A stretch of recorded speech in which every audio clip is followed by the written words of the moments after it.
আসসালামু আলাইকুম। সকলে কেমন আছেন? আশা করি আল্লাহর রহমতে সকলেই ভালো আছেন। আজকে বানিয়ে দেখাচ্ছি ব্যানানা মিল্কশেক। খুবই মজাদার ও স্বাস্থ্যকর একটি খাবার, বাসায় বানিয়ে ফেলতে পারবেন।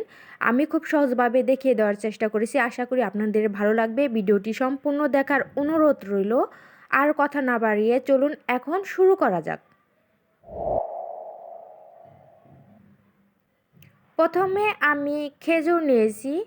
আপনারা কে কেমন মিষ্টি খান সে অনুযায়ী খেজুরের পরিমাণ আপনারা কমিয়ে বাড়িয়ে নেবেন। আমি এখানে খেজুর নিয়েছি, আপনারা চাইলে নাও নিতে পারেন। খেজুরের পরিবর্তে আপনারা চিনিও দিতে পারেন।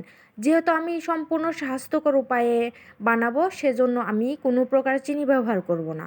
আমি খেজুর থেকে বীজগুলো ছাড়িয়ে নিচ্ছি, আর খেজুরগুলো ভালোভাবে আমি ধুয়ে নিয়েছি।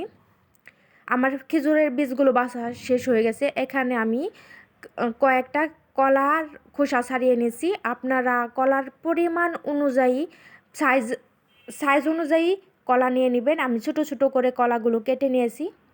এবার আমি একটা ব্লেন্ডার জগে সেই ছোট ছোট করে কেটে রাখা কলা এবং খেজুরগুলো আমি দিয়ে দিচ্ছি।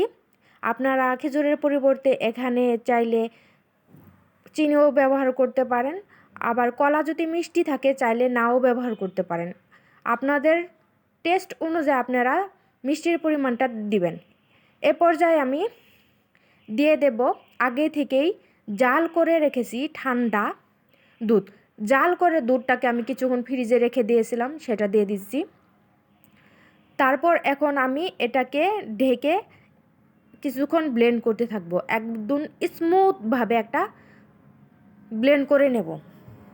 আমার ব্লেন্ড করা হয়ে গেছে, আপনারা দেখে বুঝতে পারছেন। আমি দেখিয়ে দিচ্ছি ঠিক কীরকম হয়েছে।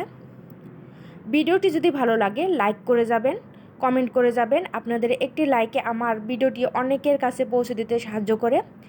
আর চ্যানেলটি সাবস্ক্রাইব করার অনুরোধ রইল। আর বেল বাটনটি অল বাটন প্রেস করে দেবেন, তা আমার ভিডিও ছাড়া মাত্র যাতে আপনাদের কাছে পৌঁছে যায়। আর যারা অলরেডি কাজ করেছেন তাদেরকে অসংখ্য ধন্যবাদ। আমি এখন মিল্কশেকটা সার্ভ করে দেব। তারপর গার্নিশিংয়ের জন্য আমি কিছু কলা আমি ছোটো ছোটো স্লাইস করে নিয়েছি, সেটা আমি দিয়ে দিচ্ছি। একটু খেজুরের কুচি দিয়ে দেব উপরে, জাস্ট দেখার সৌন্দর্যের জন্য। আপনারা চাইলে দিতেও পারেন, চাইলে নাও দিতে পারেন, চাইলে কিছু বাদাম কুচিও দিতে পারেন। তো হয়ে গেল। একবার এভাবে বানিয়ে দেখতে পারেন। আশা করি আপনাদের ভালো লাগবে। এতক্ষণ ভিডিওটি দেখার জন্য ধন্যবাদ। আল্লাহ হাফেজ।